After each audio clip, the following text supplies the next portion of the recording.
G'day guys, welcome back. Another video. Weather's cooled down finally. We had a run of really hot days there for a while. Continuing the build on the Sopwith Camel here at the Latrobe Valley. We'll see how we get along this week. Hope you enjoyed this video.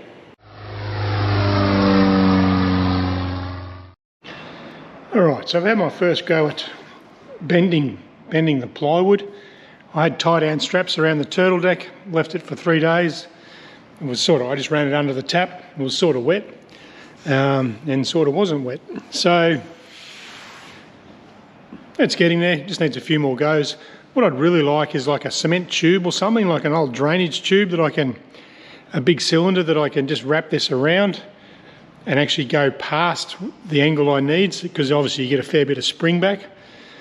But sort of doing two things at once here.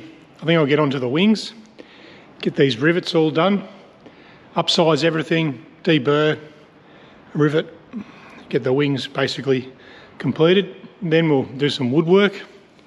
Notice I've got some little balsa infills in here, just need to sand those off because the balsa's soft. It was easier to raise it up than it was to sand everything down.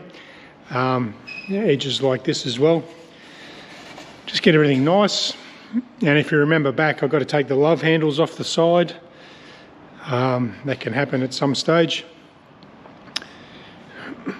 And I want to get the seat in. So make like the breadboard. Breadboard will go onto the airframe and the seat will go onto the breadboard.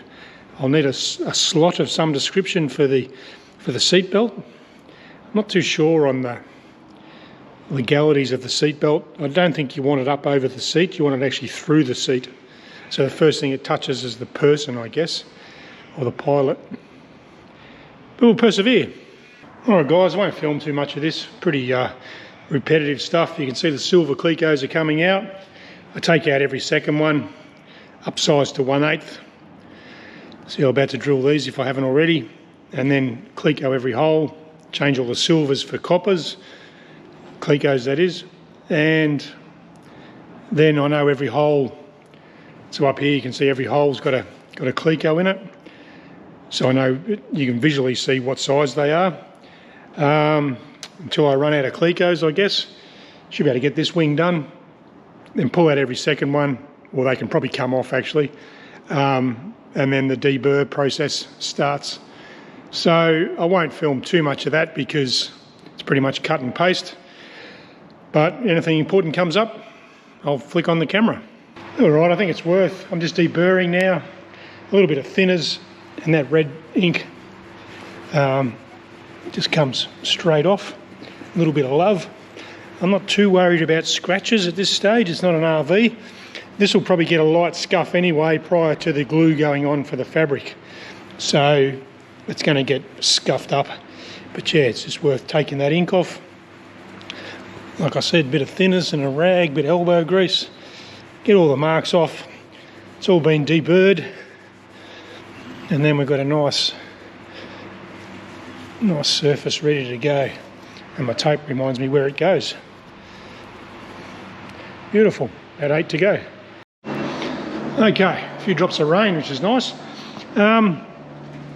Just got this panel here. I've buffed everything up, deburred everything. What I think I'm going to do is I might split pin this guy. Why it's easy. Put a washer on there, if it'll fit, thin A4 washer. Split pin it, we're done. Then it just needs a lock wire on final fit. We'll do that. Alright guys, throw the kettle on. Time for a brew. Got the leading edge all on, looking good. Gave it a quick wipe, get my fingerprints all off it. The root rib plates, top and bottom, are both done. Looking good. You haven't lived until you've laid on your back and dropped a couple of clecos in your face. You wouldn't think they'd hurt too much. I think it scares you more than anything. Got all that done. Interestingly, while I was laying on my back doing the bottom, I'm just trying to work out if I cover this with fabric, the front bottom fuselage, you haven't got a great deal of well, I guess I could come onto my flange with the covering. Although you don't want to shrink the covering and pull this flange too far out of shape. I guess you get 1 inch. You know, to glue on at the 6 o'clock position and come round past 9 and then add a bit of floorboard. But like here, for instance, you don't want to wrap the fabric inside where you'll see it. So I'm not sure. I have to read up on what the the fabric's going to touch at the 6 o'clock position, roll around past the, well, that'd be 9 o'clock position, and you got 1/4 inch of ply, I guess. If it's only 1 inch, then that'll be fine. Otherwise, I'm not sure what I'm going to do there as far as the covering goes. Also, I think, see, I need to access, if a bolt comes loose, I need to be able to get a spanner on the back of those nuts.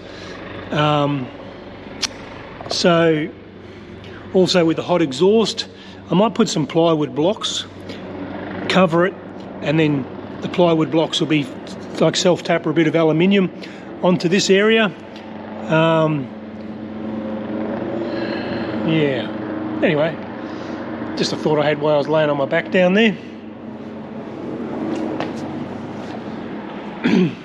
Now, while I was working away there, doing the hard yards, this is where you work away and no one sort of realises the work that goes into it. They show up and it's done. Leon, the club member, dropped off some long bits of 20 thou. We weren't even sort of talking about it. He just said, hey, do you want this?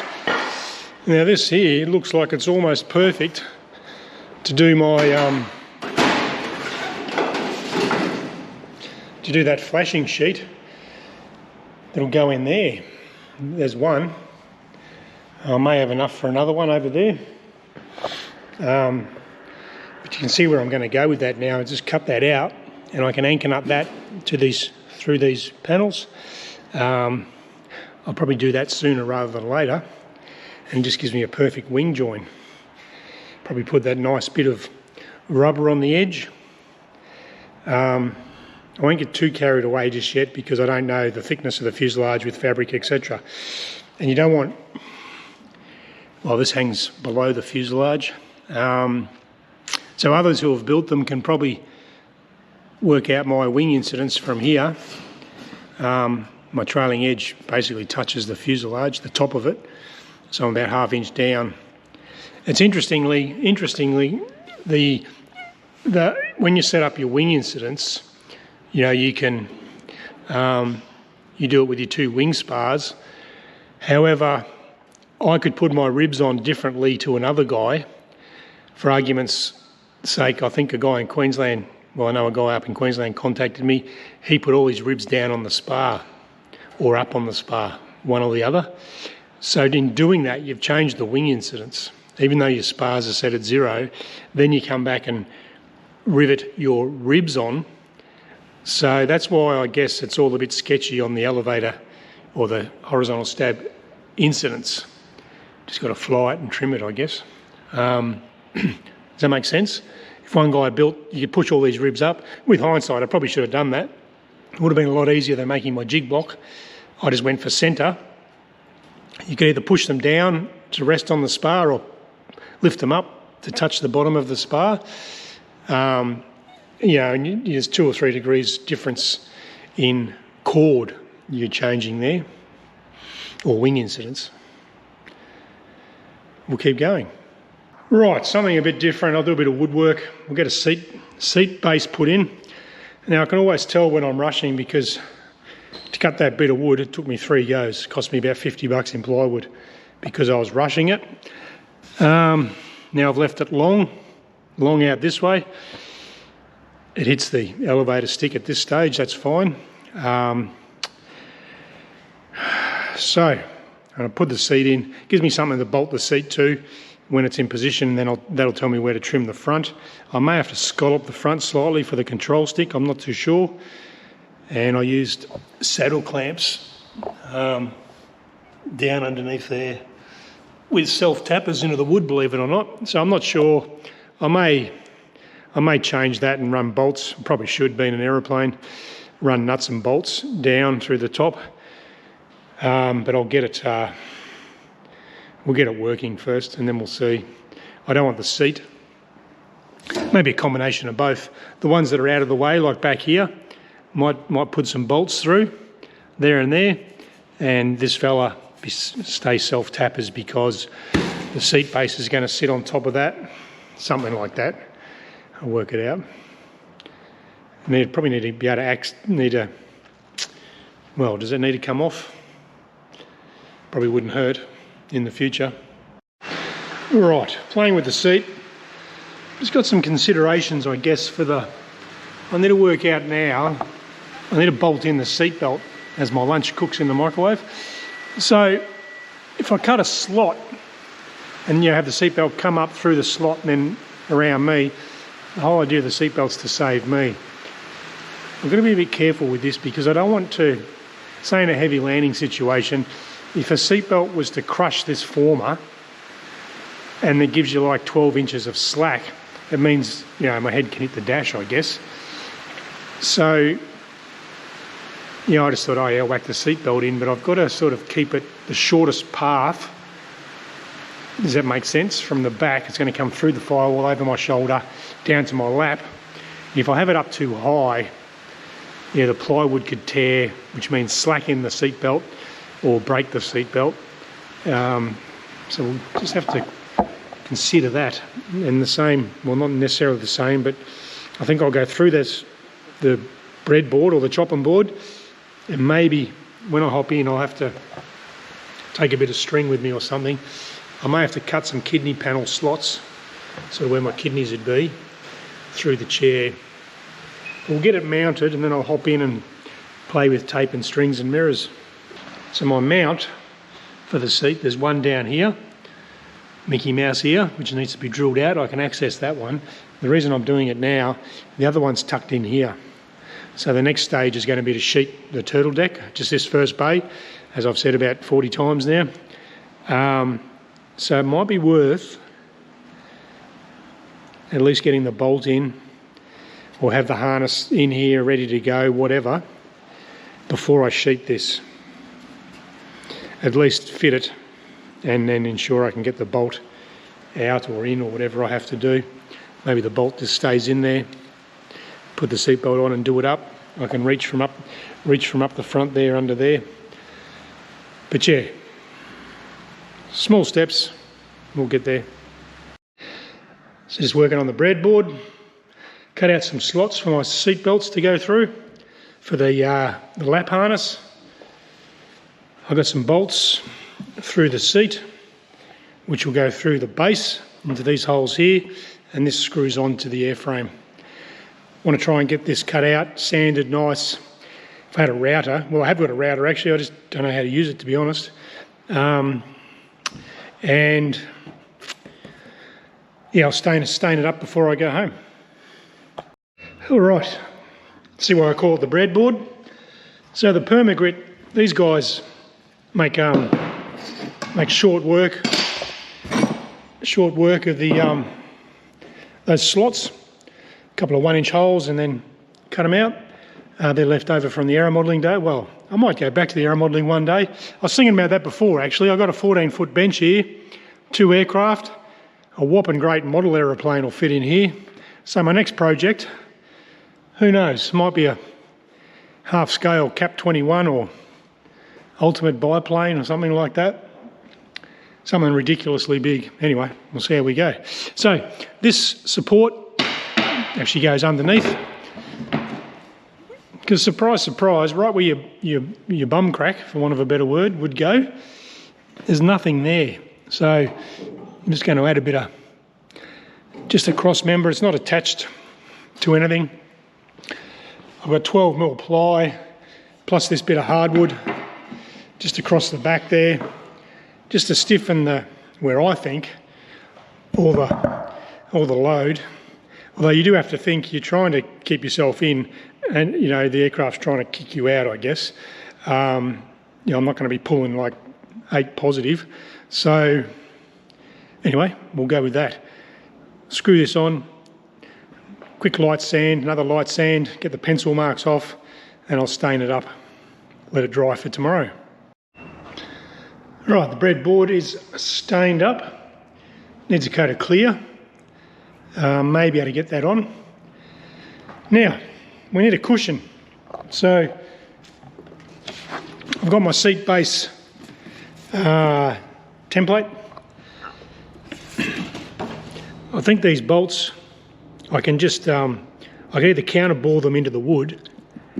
I think I'll just leave the bolts as they are, hole saw the seat base. This is going to be a little bit of just whatever I got, 3mm ply, I think that is. And I'm going to try and upholster, do my own upholstery. So I put some 1-inch foam, probably just spray that 3M contact cement, stick the foam on and wrap it with either black. To match the seat, I've seen some black leather. I wouldn't mind a couple of buttons in it, just for, make it, I don't know, look nice. You're not going to see this a great deal. That's why I just went with the tin, the aluminium seat. I could upholster the whole thing.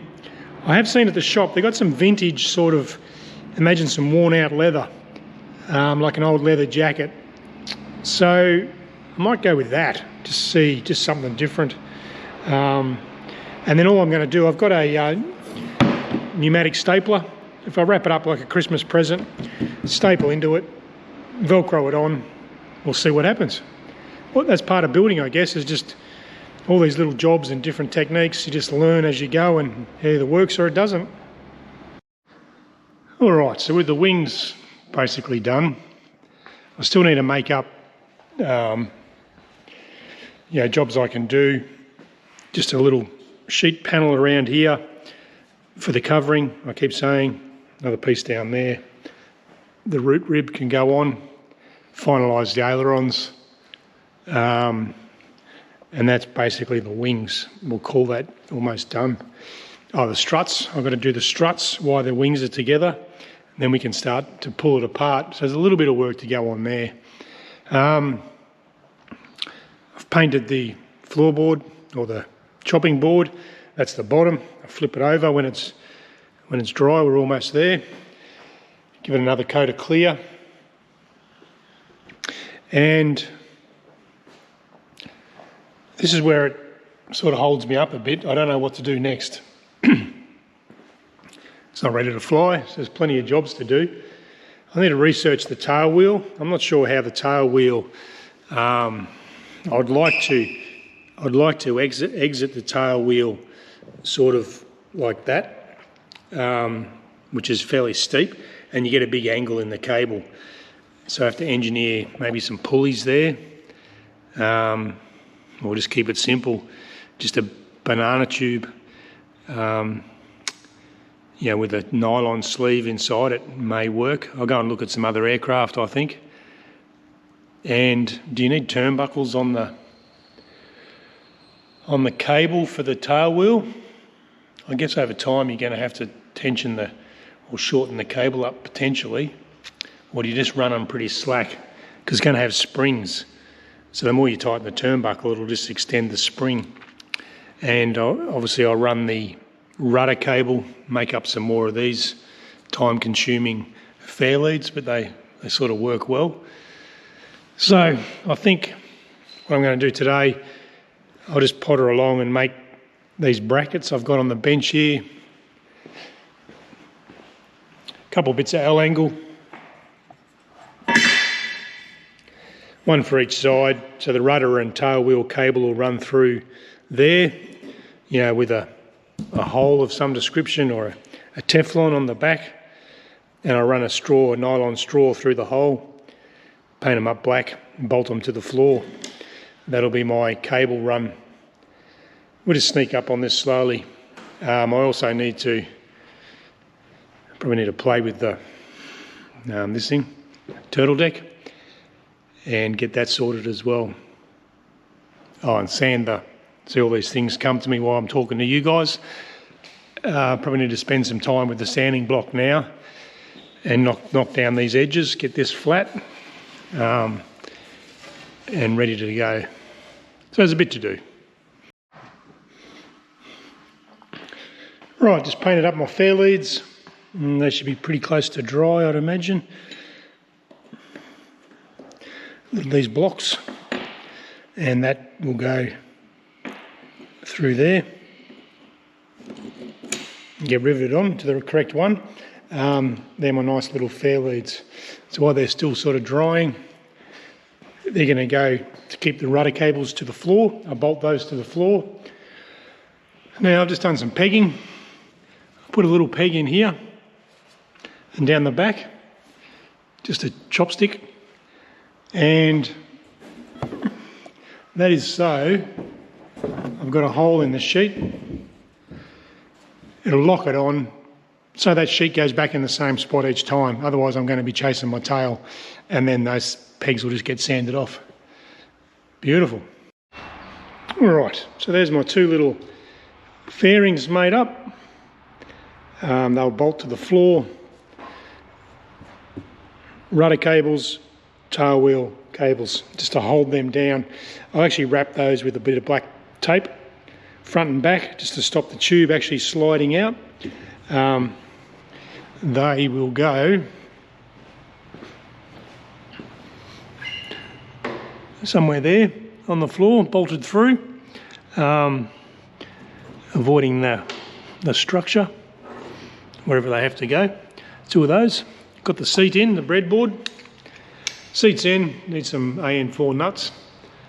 And the turtle deck is looking pretty good. It's starting to take shape. I'll give that another spray before I go home. The pins worked well. And nice and strong too. So I'll give that a trim up or mark it before I pull it apart. Although it's pretty good at the moment. It's pretty good that side. On the other side, I think we're pretty close. Looks untidy with the straps everywhere. I've got it, got some L angle in there just to help me a bit. If that was glued on, if there was glue there now, that would pretty much seat it all. So we're getting close on that. Almost time to cut it out, then bite the bullet and glue it on. I'll trim the front.